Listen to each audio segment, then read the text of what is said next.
안녕하세요. 우주멜리입니다.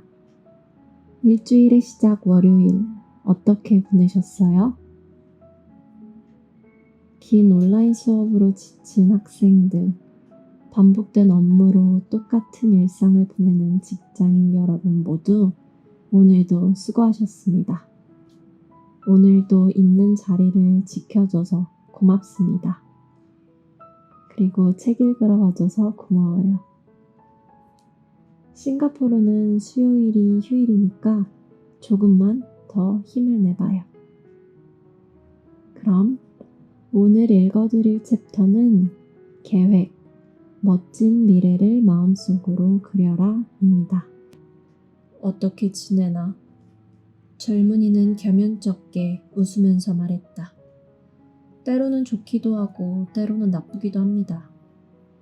그러면서 자신이 처한 어려움을 늘어놓았다. 도저히 이해할 수가 없어요. 저는 현재에 완전히 몰두해 있습니다. 제가 현재 순간에 몰입해 그렇게 열심히 일하는 것에 사람들이 놀라워할 정도예요. 또 말씀하신 대로 과거에서 배움을 얻으려고 했었고 과거의 잘못들에 얽매이지도 않았고요. 그렇게 배운 것을 잘 활용해서 더 좋은 삶을 살고 있기는 합니다. 하지만 한꺼번에 모든 업무를 다 감당할 수는 없어요. 어쩌면 그 자리는 제게 너무 과분한 자리인지도 모르겠습니다. 노인은 고개를 끄덕였다. 지금은 그럴 수도 있지. 하지만 자네가 모르는 것이 하나 있어. 자네는 아직도 그 선물의 마지막 한 가지 측면을 발견하지 못했어. 자네가 말한 대로 과거에서 배우고 그런 배움을 활용해서 더 나은 현재를 살고 있지. 그리고 현재에 완전히 몰입해 살면서 주변 세상에 더 감사하고 그 안에서 더 효과적으로 살고 있어. 따라서 큰 발전을 이룬 셈이야. 하지만 자네가 아직도 이해하지 못하는 건 그 선물의 세 번째 측면. 그러니까 미래의 중요성이라네. 하지만 미래를 생각하면 불안해요. 내 집 마련이나 직장에서의 승진, 미래의 우리 가족을 생각하면 현재에만 만족하고 살 순 없어요. 그럴 때면 길을 잃고 헤매는 기분입니다. 미래를 너무 앞서서 사는 건 현명한 일이 아닐세. 그게 지나치면 걱정과 불안에 빠지기 쉽지. 그러나 미래에 대한 계획은 중요한 거야. 현재보다 더 나은 미래를 만드는 유일한 방법은 행운이 따르는 경우를 제외하곤 미래에 대한 철저한 계획뿐이지. 설사 운이 좋다 해도 대체로 그건 금방 끝나고 말거든. 그러면 더 큰 문제들과 더 복잡한 상황에 빠질 수 있네. 결국 운에 의지하는 것은 올바른 자세가 아닌 게야. 미래 계획이 철저하면 걱정과 불안을 줄일 수 있지. 성공적인 미래를 향해 적극적으로 움직일 수 있기 때문일세. 또 앞으로 무엇을 할 것인지, 그리고 왜 그것을 하는지도 알게 돼. 젊은이가 궁금한 표정으로 물었다. 미래 계획이 어떻게 현재를 사는 것과 관련이 있나요? 미래를 계획하고 나면 걱정과 불안이 줄어들어서 현재를 더 즐겁게 살 수 있어. 계획이 서 있으면 어리짐작으로도 일하지 않아도 되거든. 이를테면 미래 계획은 지도와 같은 거야. 지도가 있으면 더 나은 미래를 위해 현재 무엇을 해야 할지 알 수 있고 목표에 훨씬 더 잘 집중할 수 있다네. 미래 계획을 세움으로써 현재에 더 몰입할 수 있다는 말씀이군요. 맞아. 이렇게 생각하고 싶을지도 모르겠군. 누구도 미래를 통제하거나 예측할 순 없다. 그러나 앞으로 원하는 것에 더 많은 계획을 세울수록 현재의 걱정과 불안이 줄어든다. 그리고 미래를 더 잘 알 수 있다. 노인은 계속 말을 이어갔다. 직장에서도 그렇고 인생살이에서도 그렇지만 꿈이나 목표를 제대로 이루지 못하는 가장 큰 이유는 계획이 부족하기 때문일세. 그렇다면 언제 미래에 대한 계획을 세워야 하나요? 현재보다 더 나은 미래를 원할 때지. 미래 계획을 세우기 가장 좋은 방법은요? 다음에 3가지 질문에 답을 하는 거야. 우리가 원하는 멋진 미래의 모습은 무엇인가? 그것을 달성하기 위한 우리의 계획은 무엇인가? 그렇게 하기 위해 오늘 우리가 해야 할 일은 무엇인가? 자신이 원하는 미래의 모습을 보다 현실적으로 그릴 수 있고 그게 달성 가능하다고 더 굳게 믿을수록 계획을 더 쉽게 세울 수 있네. 그리고 일단 계획을 세운 뒤에는 경험과 정보가 늘어감에 따라 계속 수정할 필요가 있고 그래야만 보다 현실성 있는 계획이 되겠지. 중요한 것은 설사 그게 아무리 작은 일이라 해도 매일같이 무언가를 하는 거야. 그래야만 멋진 미래가 현실로 바뀔 수 있다네. 멋진 미래의 모습은 어떠한지 그림을 그려라. 현실적인 계획을 세워 그것을 달성할 수 있게 하라. 계획을 지금 이 순간 행동으로 옮겨라. 젊은이의 눈이 반짝 빛났다. 정말 그런 것 같네요. 직장에서 계획을 세우거나 목표를 정하지 않을 때, 혹은 미래 문제만 너무 앞서 걱정할 땐 길을 잃곤 합니다. 그다지 중요하지 않은 일에 시간을 허비하면서도 정말로 관심을 쏟아야 할 중요한 일에는 정작 시간을 내지 못하는 경우가 많았습니다. 이제는 왜 제가 그렇게 주눅들었는지 알 수 있을 것 같아요. 계획을 세운 후에 그것을 행동으로 옮기지 않은 탓이죠. 내가 얘기한 현재의 그 세 부분을 카메라의 삼각지대로 생각하면 딱 알맞겠군.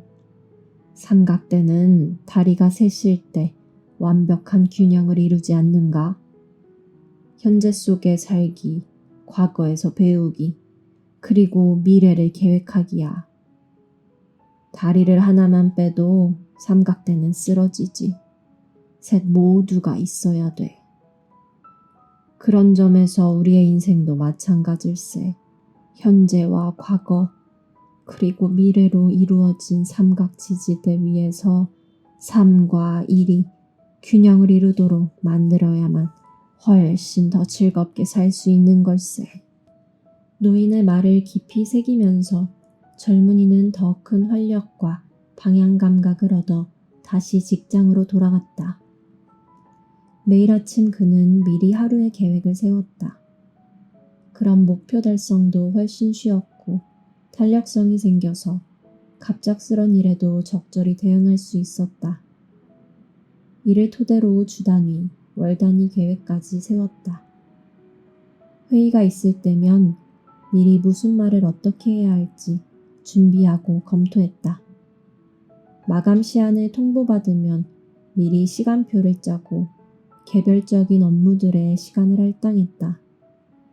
개인적인 생활도 역시 같은 식으로 계획을 세워 실천했다.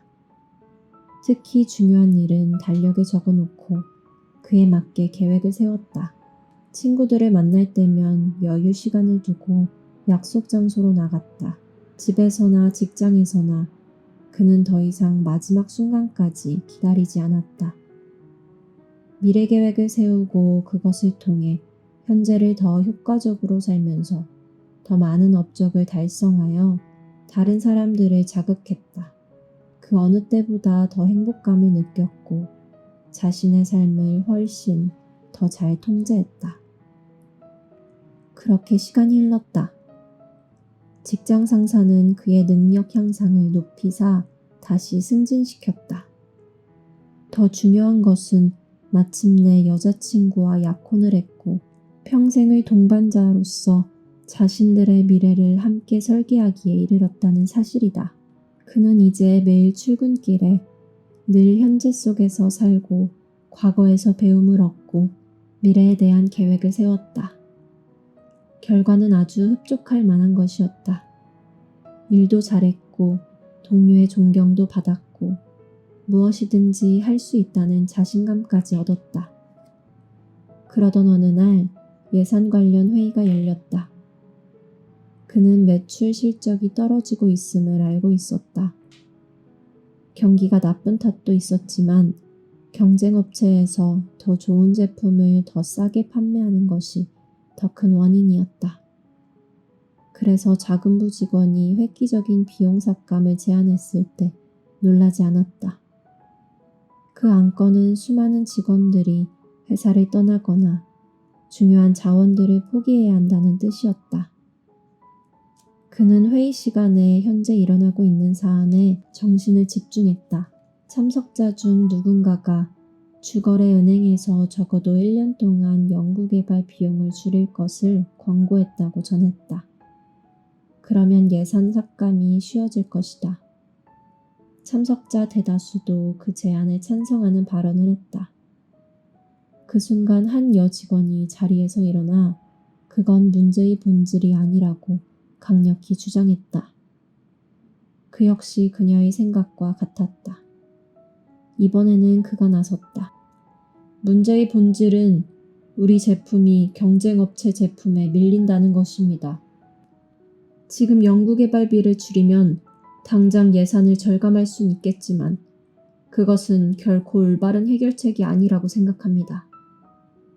우리가 미래에 대한 투자를 하지 않고 신제품 개발을 소홀히 하면 몇 년 후에 회사는 도산할 위기를 맞을 수도 있습니다. 그의 발언은 뜨거운 논란을 불러일으켰다.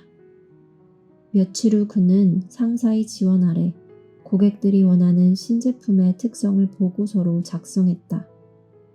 과연 어떤 것이 좋은 신제품인지 구상하는 과정에서 그는 회사의 비전을 그려나갔다. 그렇게 몇 달이 지나자 몇몇 직원이 고객들이 원하는 신제품 개발에 필요한 행동을 취해 주었다. 그 모두가 고객의 요구에 부응하는 것은 아니었지만 그 중 하나가 큰 성공을 거두어 회사는 다시 번창했다. 이 일을 계기로 미래 계획이 왜 그리 중요한지 다시 절감한 것이 그는 너무나도 다행스러웠다. 그 결과는 그 자신과 회사 모두에 큰 도움이 되었다. 그렇게 몇 년이 흘러 그는 어느새 중년이 되었다. 그때까지도 그는 노인과의 만남을 계속 이어갔다. 노인은 그가 계속 발전하면서 행복해지고 성공을 이루어가는 것을 지켜보며 기뻐했다. 그러던 어느 날 피할 수 없는 일이 일어났다. 노인이 죽음을 맞은 것이다. 이제는 더 이상 그의 현명한 지혜를 들을 수 없게 되었다. 중년이 된 그는 당혹감에 빠졌다. 도대체 어떻게 대응해야 할지 갈피를 잡을 수가 없었다. 장례식에는 그 도시의 유지는 물론 노인이 후원했던 여러 단체의 아이들까지 참석해 장시간 이루어졌다. 수많은 사람들이 자리에서 일어나 노인을 추모하고 그분의 은덕을 칭송했다. 노인은 엄청나게 많은 사람들에게 도움을 준 것 같았다. 자리에 앉아 고인을 기리는 찬사를 경청하면서 중년이 된 그는 고인의 인생이 다른 사람들보다 비범했음을 깨달았다. 그분은 수많은 사람들의 인생에 정말 큰 영향을 끼쳤던 거다. 중년이 된 그는 이렇게 자문해 보았다. 어떻게 해야 그분 같은 사람이 되고 많은 사람들을 도울 수 있을까? 해답을 얻기 위해 그는 어렸을 때 즐거운 시간을 보냈던 그 동네를 다시 찾았다. 이미 여러 해 전에 그의 부모는 다른 곳으로 이사했기 때문에 그가 이 마을에 찾을 때는 오로지 그분을 만나기 위해서였다. 노인의 집은 이제 비어 있었다. 정원에는 주택매매라고 써묻힌 팻말이 꽂혀 있었다. 그는 노인이 즐겁게 저녁 시간을 보내던 그네 쪽을 바라보았다. 그는 천천히 그네로 다가가서는 낡은 사슬이 끊어지지 않도록 살짝 걸터 앉았다. 주위는 고요해서 그네 흔들리는 소리만 들렸다. 중년이 된 그는 노인에게서 배운 모든 것을 곰곰이 생각했다. 그는 이제 더욱더 확고하게 현재의 몰두에 살 수 있었고, 바로 지금 일어나는 일에 더욱 집중할 수 있었고, 지금 중요한 것에 더 큰 관심을 쏟을 수 있게 되었다. 그리고 그것은 인생을 훨씬 더 풍요롭게 만들었다. 뿐만 아니라 현재에 완전히 집중할 때마다 더 행복해졌고, 일도 훨씬 더 잘 처리했다. 과거에서 얻은 배움으로 더 나은 현재를 살 수 있었다. 예전의 실수를 자꾸 반복하지도 않았다.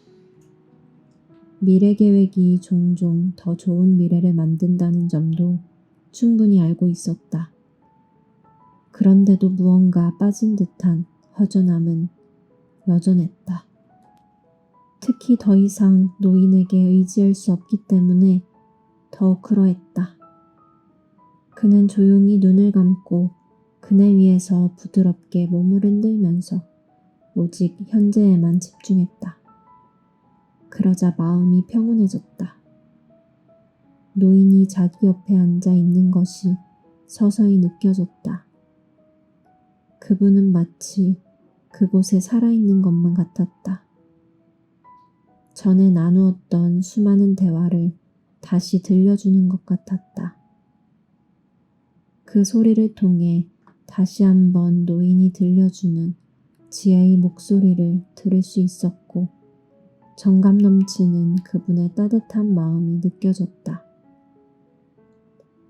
그는 왜 그분이 자신을 포함해 많은 사람들로 하여금 현재를 일깨우도록 돕는 일에 그렇게 열심이었는지 궁금해졌다. 그것 말고도 그분에게는 할 일이 무척 많았는데 왜 그랬는지도 궁금했다. 왜 자기 일에 더 많은 시간을 쏟지 않고 그 소중한 선물을 사람들과 나누는데 그렇게 열심이었을까? 그는 여전히 그네의 몸을 맡긴 채 눈을 감고 그 질문에 답을 얻는데 몰두했다. 그러자 서서히 답이 나타났다. 그분의 행동은 분명 자기 이익을 넘어선 소명감 때문이었다. 그분의 소명은 그분이 아침에 자리에서 일어나는 이유, 사람들이 모두 행복해지고 성공을 달성하도록 돕는 것이었다. 사실 그분이 한 모든 행동은 소명의식에서 비롯된 것이었다. 그것이 현재에 대해 가르치고 있는 것이건, 회사를 경영하는 것이건, 혹은 가족과 함께 시간을 보내는 것이건, 그분은 늘 소명을 염두에 두고 행동했다. 그리고 바로 그와 같은 소명이 현재와 과거, 미래를 함께 묶어주었던 것이다. 바로 그것이 그분의 삶에 의미를 주는 것이기도 했다. 생각이 거기까지 미치자 눈이 번쩍 뜨였다. 바로 그것이었구나. 이것이 그 모든 것을 함께 묶는 연결고리였다. 중년이 된 젊은이는 수첩을 꺼내 이렇게 적었다. 현재에서 살기, 과거에서 배우기, 그리고 미래를 계획하기만으로는 충분치가 않다. 우리의 삶에 소명이 있을 때만 그 모든 것은 의미를 갖는다. 그는 적는 것을 멈추고 수첩에 적힌 낱말들을 뚫어져라 들여다보았다. 그러고는 그 낱말들이 무엇을 뜻하는지 생각해 보았다. 소명의식을 가진 삶이란 단지 무엇을 해야 하는지를 아는 것이 아니라 그것을 왜 해야 하는지까지도 알아야 하는 것임을 그는 비로소 이해했다. 소명의식을 가진 삶은 거창한 청사진이나 계획이 아니다.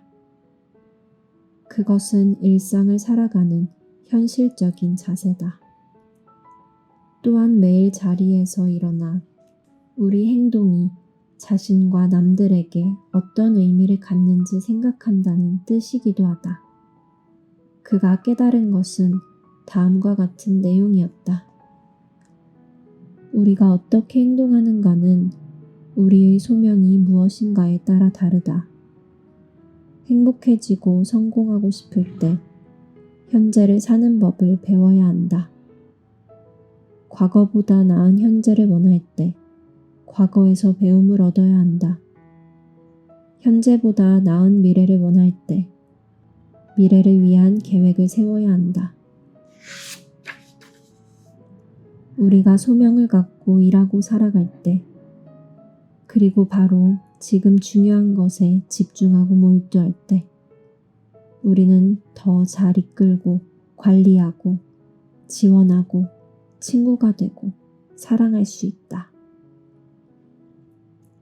그는 이제 친절하고 지혜로운 그분의 도움 없이 미래를 설계해야 한다는 점을 깨달았다. 그는 자신이 충분히 알게 된 것인지 궁금했다. 이윽고 미소가 떠올랐다. 그분이 이렇게 말하는 것들을 들을 수 있었으므로. 자네는 충분히 많은 것을 알고 있고 충분히 많은 것을 갖고 있다네. 그리고 충분히 성장했어. 어떤 사람들은 젊었을 때 소중한 선물을 받고 어떤 사람들은 중년이 되어 그것을 받지. 어떤 사람들은 노인이 되어서야 그것을 받는가 하면 어떤 사람들은 끝내 받지 못하고 만다네. 그네 위에 몸을 맡기고 있던 그는 다시 현재로 돌아가는 것을 선택했다. 이제 소명을 찾았으니까. 앞으로 다른 사람들도 내가 배운 것을 발견하도록 도와야겠다. 행복과 성취감이 느껴졌다. 성공이 무엇을 뜻하는지를 회고하면서 그것이 사람들마다 다른 의미를 갖는다는 것도 비로소 이해했다. 성공이 의미하는 것은 보다 평화로운 삶, 더 나은 일자리, 가족이나 친구들과 보내는 더 좋은 시간, 직장에서의 승진, 육체적인 건강, 더 많은 돈, 혹은 그냥 남을 돕는 착한 사람이 되는 것일 수 있다. 하지만 그는 그분이 가르쳤던 것을 기억하고 스스로 경험을 통해 배운 것을 떠올리면서 다음과 같은 깨달음을 얻었다. 성공은 우리가 될 수 있는 사람이 되는 것이다. 그리고 고귀한 목표들을 향해 나아가는 것이다. 성공이 무엇을 의미하는지를 우리는 모두 스스로 정의한다. 그는 이제 누구든지 행복해지고 성공하게 만드는 도구의 사용법을 완벽히 배웠음을 확실히 느꼈다. 그것은 아주 간단했다. 소중한 선물은 과거에서 배운 교훈과 미래를 위한 계획된 목표의 도움을 받아 그의 삶을 풍요롭게 만들어 주었다. 그리고 현재 경험하는 것을 바탕으로 행동하면서 보다 성공적인 사람으로 변했다. 그는 바로 지금 중요한 것에 정신을 집중했다. 그는 살아가면서 직면하는 도전과 기회를 볼 수 있고 다룰 줄 알게 되었다. 또 동료와 가족, 그리고 친구들에게 감사하는 법을 배웠다. 나아가 그 자신도 인간에 불과하기 때문에 늘 현재 속에서 살지 못함을 깨달았다. 그래서 때때로 현재를 놓치기도 했지만 대신 그런 일이 일어날 때면 늘 다시 현재로 돌아가겠다고 스스로 다짐할 수 있었다. 현재라는 소중한 선물은 늘 그곳에 있을 것이다. 언제든지 원하기만 하면 그는 그 선물을 받을 수 있을 것이다. 그는 그동안 배운 것을 요약해서 적기로 결심했다. 그것을 잘 보이는 곳에 붙여놓고 매일같이 되새길 참이다. 그 후 여러 해 동안 중년이 된 젊은이는 자신이 배운 것을 사용하고 또 사용했다. 상황에 따라 여러 가지 방식으로 적용하면서 그것을 점점 더 잘하게 되었다. 여러 차례 승진도 거듭했다. 그리하여 마침내 사장이 되었고 주위 사람들에게 존경과 흠모의 대상이 되었다. 사람들은 그와 함께 있으면 생동감을 느꼈다. 그가 있으면 기분이 더 좋아지는 듯 했다. 그는 어느 누구보다 세심하게 다른 사람의 말에 귀를 기울였고 문제들을 이미 예상해 해결했으며 누구보다 먼저 해결책을 제시했다. 사적인 생활에서도 그는 사랑이 넘치는 가정을 가꾸었다. 아내와 아이들은 그에게서 사랑을 받는 것만큼 사랑을 주었다. 여러 면에서 그는 자신이 흠모했던 그분을 닮아갔다. 그리고 자신이 발견한 소중한 선물을 기꺼이 다른 사람들과 나누었다. 많은 사람들이 그 이야기를 좋아했고 배움을 얻어 즐거운 삶을 누렸다. 물론 그렇지 않은 사람들도 있었지만 그것은 그들의 선택이었다. 어느 날 아침 신입사원들이 그의 집무실에 모였다. 그는 늘 신입사원들을 직접 만나보곤 했다. 젊은 여직원이 소중한 선물이라는 제목의 액자를 보고 말을 꺼냈다. 왜 저걸 책상에 놓고 계신지 여쭤봐도 되나요? 그럼요. 저 액자의 내용은 어느 훌륭한 분께서 들은 멋진 이야기를 요약한 겁니다. 우리가 어떻게 하면 행복해지고 성공적인 삶을 살 수 있는지에 관한 이야기죠. 나는 그 이야기에서 정말로 큰 도움을 받았답니다. 그 말에 몇몇 직원이 궁금한 표정으로 액자를 바라보았다. 제가 봐도 될까요? 물론이죠. 그는 여직원에게 액자를 건네주었다. 그녀는 천천히 그것을 읽고 나서 다른 직원들에게 건넸다. 그리고 이렇게 말했다. 이건 제가 지금 다루고 있는 상황에 아주 큰 도움이 될 거예요. 여직원은 다시 그 액자를 돌려주면서 물어봤다. 그 이야기를 들려주실 수 있나요? 신입사원들이 회의용 탁자에 둘러앉았고 그는 소중한 선물 이야기를 시작했다. 그리고는 이야기를 마친 후 서랍에 넣어두었던 같은 내용의 카드 몇 장을 건네주었다. 내가 그랬던 것처럼 여러분도 큰 도움을 받았으면 좋겠습니다. 그 후 몇 달 동안 그는 일부 신입사원들이 소중한 선물을 받아들이는 상황을 목격했다. 그들은 회사에서 즐겁게 일했다. 카드의 내용을 의심하거나 그냥 그것을 치워버린 이들도 있긴 했다. 어느 정도 시간이 흐른 뒤에 소중한 선물에 대해 물었던 여직원이 다시 사장실을 찾아왔다. 이제 그녀는 더 중요한 업무를 맡고 있었고 자신이 하는 일에서 두각을 나타내는 것 같았다. 그 선물 이야기를 들려주셔서 정말로 감사합니다. 저는 시간이 날 때마다 그 카드를 보곤 하지요. 이제 너무나도 소중하게 생각돼요. 그렇게 말한 후에 그녀는 화장실에서 나갔다.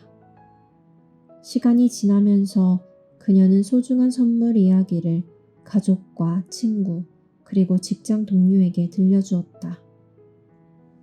이야기를 들은 사람들 중에 대다수가 즐겁게 일한 덕에 회사도 나날이 번창했다. 그 역시도 자신이 그분에게 배운 것이 다시 후세에 도움이 되는 것을 보고 기뻐했다. 그로부터 몇십 년 후, 이제는 행복하고 존경받고 성공한 그도 노인이 되었다. 자식들도 성장해서 저마다 가정을 꾸렸다. 아내는 가장 친한 친구이자 인생의 동반자였다. 비록 현직에서 은퇴했지만 소중한 선물은 여전히 그에게 활력을 가져다 주었고 그와 아내는 공동체를 위한 일에 헌신했다. 어느 날 젊은 부부가 예쁜 딸아이와 함께 그의 집 근처로 이사 왔다. 뒤이어 부부는 그의 집을 방문했다. 젊은 부부의 귀여운 딸은 그를 할아버지라고 부르면서 이야기를 즐겁게 들었다. 귀여운 소녀는 그와 함께 있는 것을 즐거워했다. 할아버지에게서는 분명히 무언가 특별한 점이 느껴졌다. 다만 소녀는 그게 무엇인지 모를 뿐이었다. 할아버지는 행복한 것 같았고 할아버지와 함께 있을 때면 소녀도 행복하고 즐거웠다. 왜 할아버지는 그렇게도 특별한 분인지 소녀는 궁금했다. 어떻게 저렇게 나이 드신 분이 그렇게 행복할 수 있을까? 어느 날 소녀는 그 궁금증을 직접 물었다. 이제 노인이 된 그는 부드럽게 미소를 지으며 소녀에게 소중한 선물에 대해 얘기했다. 귀여운 소녀는 기뻐서 깡충깡충 뛰었다.